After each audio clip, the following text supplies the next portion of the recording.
The summer of 1863 found the United States fractured, exhausted, and filled with uncertainty. The Civil War had dragged on far longer than anyone expected, and although the Confederacy had achieved stunning victories, the outcome still hung in the balance. Confederate General Robert E. Lee believed a decisive blow could end the war.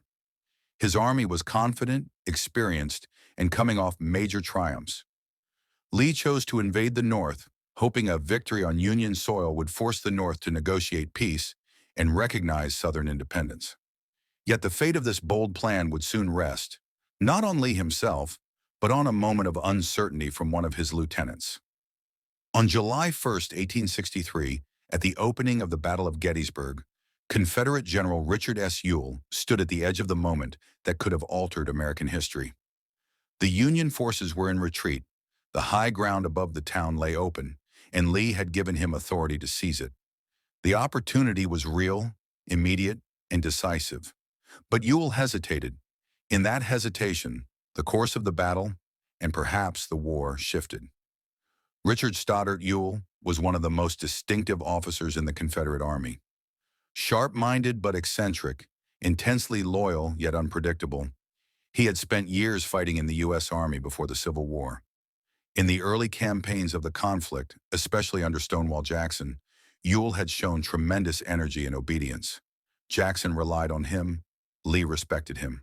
But Ewell's life changed at Second Manassas, when a cannonball smashed into his leg, leading to an amputation. The loss did not end his career, but it changed him profoundly. The once aggressive, quick-moving division commander became more cautious, more deliberate, and far less certain of himself. Those who served with him before the injury noticed the difference. He had returned to duty physically altered and emotionally unsteady. In the spring of 1863, everything changed again when Stonewall Jackson died after the Battle of Chancellorsville. Jackson had been Lee's most dependable and decisive subordinate. Without him, Lee needed new corps commanders. Ewell was promoted to take command of Jackson's former corps, a position that carried enormous responsibility. He was stepping into the shoes of one of the most aggressive fighters in the Confederacy, and the comparison would haunt him. As the Confederate Army began its march north into Pennsylvania, concerns quietly circulated through the ranks. Officers wondered if Ewell was ready for such authority. He sometimes seemed hesitant, his orders less sharp and confident than before. The men respected him, but they did not follow him with the same instinctive trust they had given Jackson. Still, Lee believed Ewell could rise to the occasion. By late June, Lee's army had crossed into Pennsylvania. Towns surrendered, supplies were collected, and civilians panicked at the sight of Confederate soldiers deep in the north.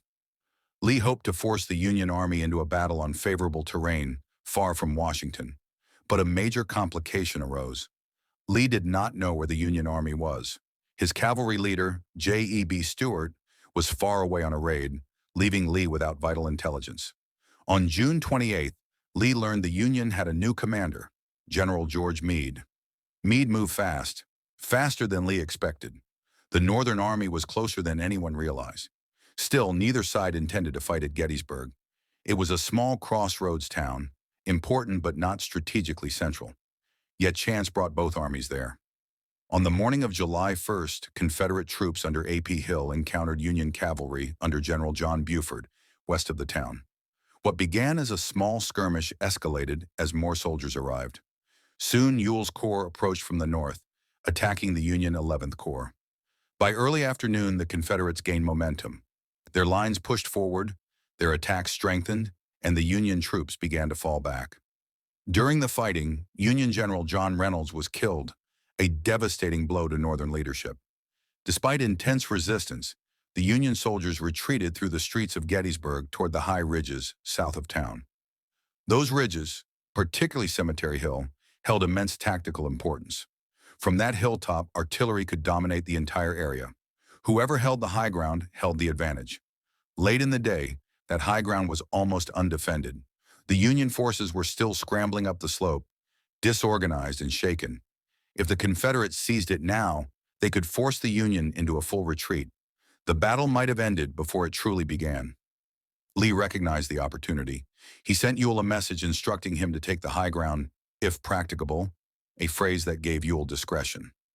Lee expected Ewell to interpret this as a clear invitation to attack. With Jackson, such a suggestion would have led to an immediate and forceful strike. But Ewell was not Jackson. He saw Union troops retreating, but he also saw new units arriving. He feared overextending his men. He questioned whether Lee truly wanted a full assault.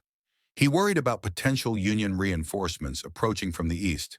And so, he paused. Minutes passed. Then more minutes. As Ewell hesitated, Union reinforcements solidified their positions atop Cemetery Hill. What had been vulnerable became fortified. What had been attainable became almost unreachable. Ewell's moment had come and gone, and the Union Army now held the high ground that would shape the next 2 days of battle.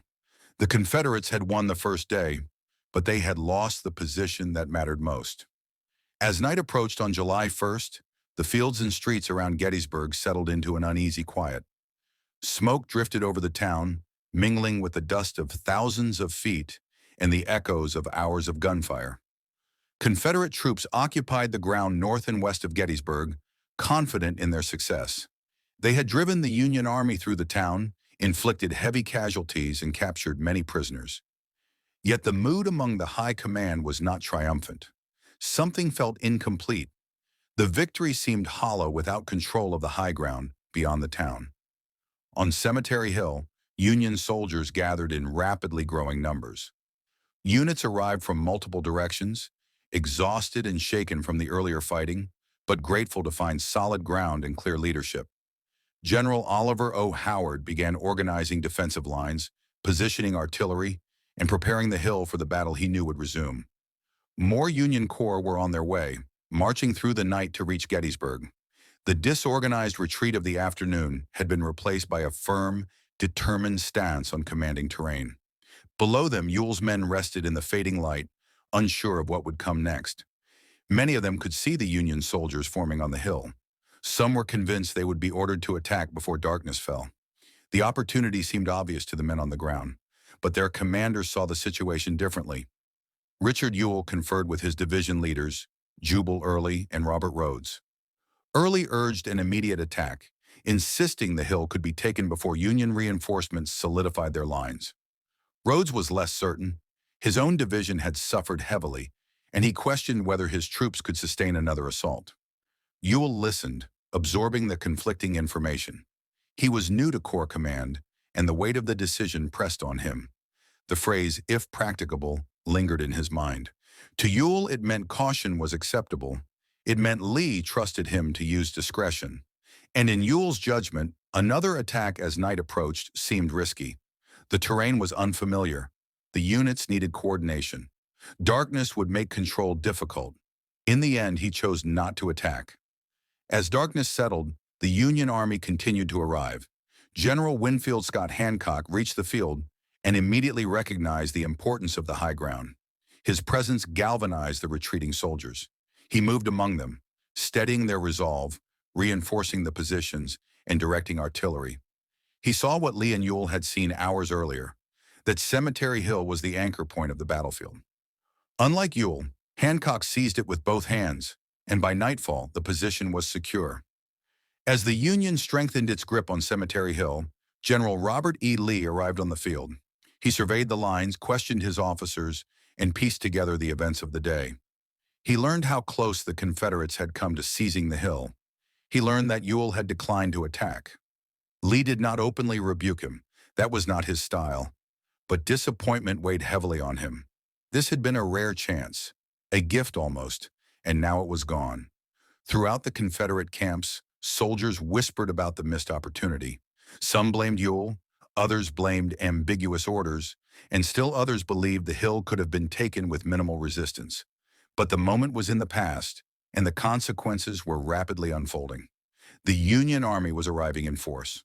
By dawn, the entire landscape south of Gettysburg would be filled with blue uniforms and well-positioned artillery. Lee now faced a new reality. Instead of fighting on open ground of his choosing, he would confront a Union army firmly entrenched on dominating heights. The next day's battle would not be the easy victory he had envisioned. It would be a costly struggle against fortified lines, and every decision would echo louder because of what had not been done the night before. As the night deepened, Ewell replayed the day's events in his mind. Doubt crept in. Had he misunderstood Lee's intentions? Had he missed cues that Jackson would have recognized instantly? He told himself he had acted prudently, that attacking in the twilight might have led to confusion, casualties, or disaster. Yet no amount of justification erased the growing realization that the Union position had strengthened beyond what Confederate forces were now capable of taking. Ewell's hesitation had changed the battle before it truly began. In the early hours of July 2nd, before the sun rose, the Confederate leaders gathered to plan the day's attack. Lee intended to strike the Union left flank, turning their line and rolling it up. Longstreet would lead the effort, but the right flank, Ewell's sector, would also play a critical role. Lee expected Ewell to pressure Cemetery Hill and Culp's Hill, preventing the Union from shifting reinforcements to the left. This order unsettled Ewell and his officers. The terrain on their front was rugged. The hills were now heavily defended. The enemy lines were increasing by the hour. An attack on their sector would be far more difficult today than it had been the previous afternoon. But Ewell accepted the responsibility, knowing his earlier decision had shaped this reality. As morning light broke over the ridges and valleys of Gettysburg, the scale of the Union defensive position became clear. Lines of blue stretched across Cemetery Hill, Cemetery Ridge, and the wooded summit of Culp's Hill. Artillery lined the crest, ready to deliver devastating fire. The Union Army had formed a nearly unbroken defensive arc on commanding heights, and all of it had been made possible by the hours Ewell allowed them to prepare. Lee stood on Cemetery Ridge, studying the opposing lines. What he saw troubled him. The Union Army was strong, unified, and well-positioned, something he had hoped to prevent. But retreat was unthinkable. He believed his men were superior. He believed victory was still within reach, and so the second day of battle would begin with renewed Confederate determination, driven in part by the lingering shadow of the previous day's missed opportunity. For Ewell, the day ahead would be a test not just of his corps, but of his leadership, judgment, and legacy. The events of July 1st had placed him at the center of one of the Civil War's most consequential turning points. What followed on July 2nd would reveal whether he could recover, or whether the hesitation that marked the first day would continue to shape Confederate fortunes at Gettysburg. The morning of July 2nd unfolded slowly over the fields and ridges of Gettysburg. Mist clung to the slopes of Culp's Hill and drifted between the gravestones of the cemetery. Birds moved through the trees, unaware that the land beneath them was about to become one of the costliest battlegrounds in American history.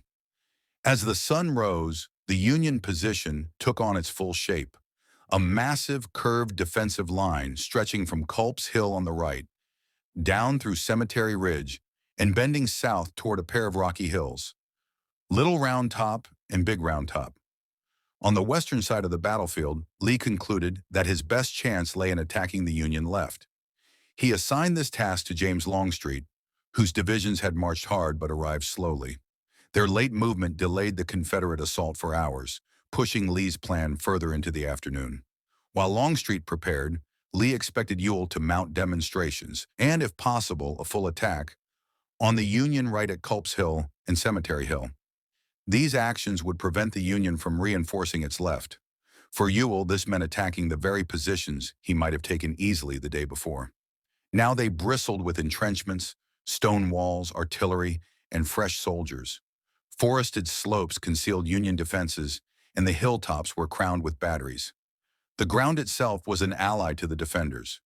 Ewell's men waited in the shade of the town and along the farms and fields east of Gettysburg, uncertain when the order to advance would come.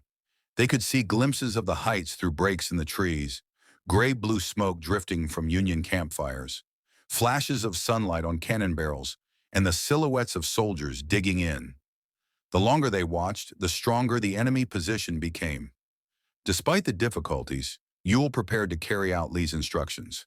His corps stretched over a wide arc north and east of Gettysburg, connecting loosely with A.P. Hill's lines on one side and stretching into rough, wooded terrain on the other. Communication across this front was slow and difficult. Units could not see each other. Movements had to be coordinated through couriers who threaded their way through fields and ridges under threat of enemy fire. By mid-afternoon, distant thunder echoed across the battlefield, not from the sky, but from Longstreet's divisions launching their attack on the Union left. The sound of heavy guns rolled across the hills, followed by the crackling roar of musketry. Ewell heard the battle intensifying to the south and knew what it meant. It was time. He ordered his divisions forward. The offensive against Culp's Hill and Cemetery Hill would begin late in the day, adding a sense of urgency and pressure.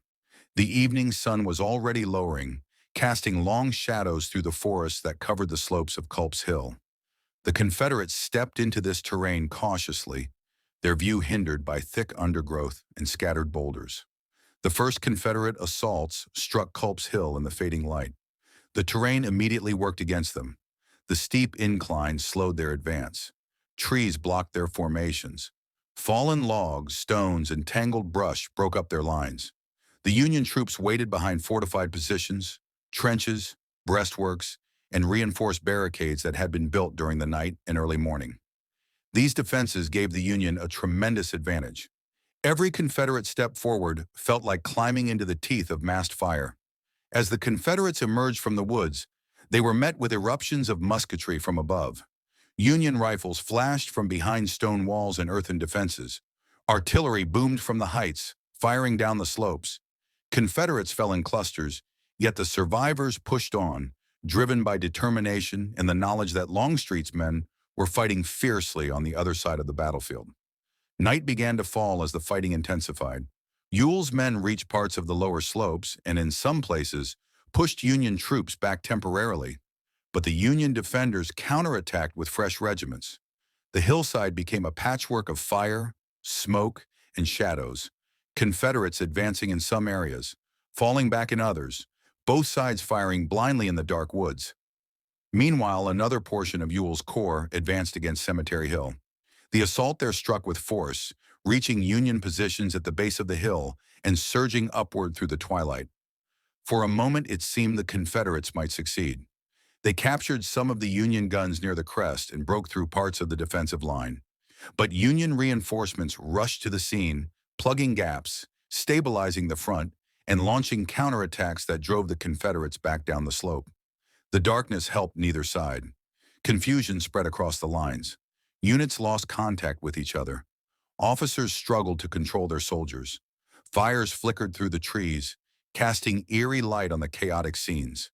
Wounded men called out through the night, adding to the sense of disorientation. By the time the fighting subsided, both sides held pieces of the ground, but neither had achieved a decisive breakthrough. Ewell's men remained on parts of the lower slopes of Culp's Hill, occupying the abandoned trenches the Union right flank had temporarily left during the evening. But the main summit remained firmly in Union hands. Cemetery Hill, despite intense fighting, remained unbroken as well. Lee expected Ewell to renew the attack at dawn on July 3rd. Ewell knew this would be costly. The Union had reinforced the heights and was now fully aware of the Confederate intentions. But orders were orders, and before sunrise, the Confederates prepared to strike again. The morning assault on Culp's Hill was brutal. The Union troops, now entirely focused on defending their stronghold, unleashed devastating fire from their entrenched positions. Artillery shells exploded among the trees, sending splinters and debris in all directions. Union rifles fired with precision from behind logs and stones. The Confederates fought desperately, but the hill was a fortress. For hours the battle raged. Confederates charged repeatedly, only to be thrown back by withering fire. The wooded slopes echoed with gunshots, shouts, and the crash of falling branches. Smoke clung to the hillside, turning the air thick and choking. The ground beneath the trees bore the marks of the struggle: broken muskets, torn equipment, and men who had pushed forward as far as they could before collapsing. By late morning, it was clear the assaults had failed. Ewell's corps was exhausted, battered, and out of options.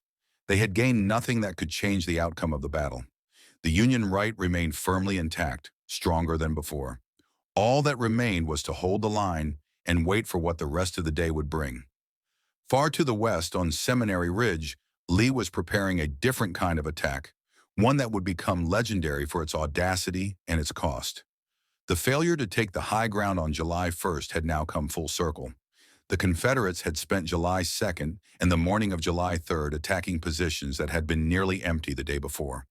Thousands of lives had been lost in the effort to seize ground that could have been taken with minimal resistance.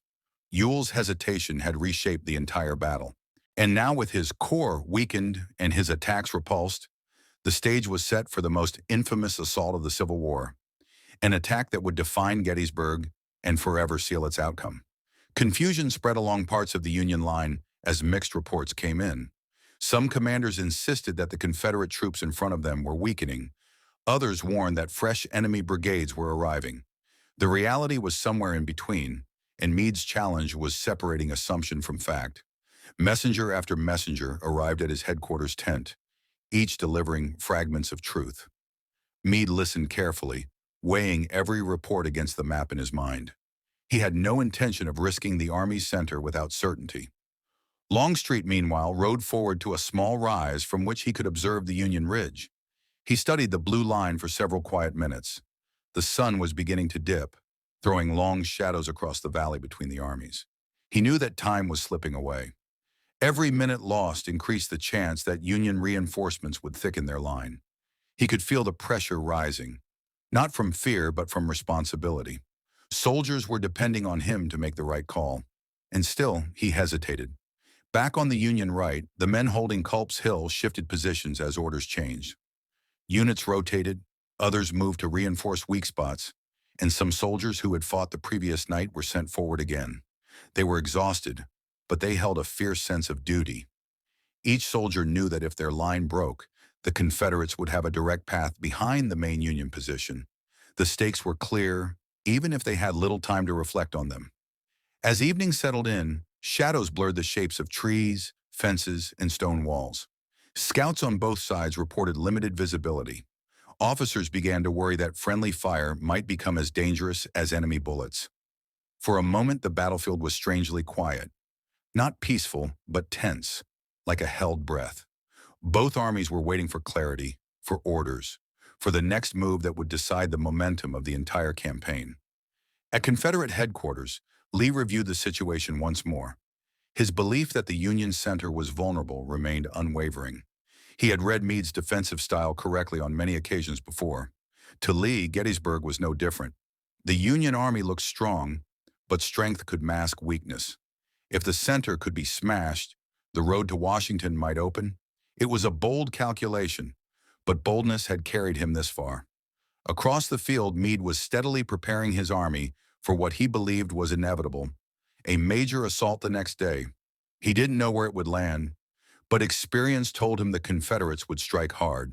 His corps commanders gathered around his headquarters late into the night, lanterns casting long beams across the ground as maps were spread, options debated, and responsibilities assigned.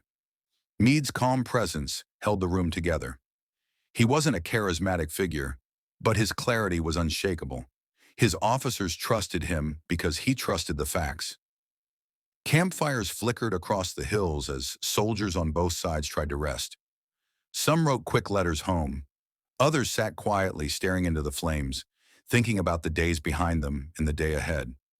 Many were too nervous or exhausted to speak.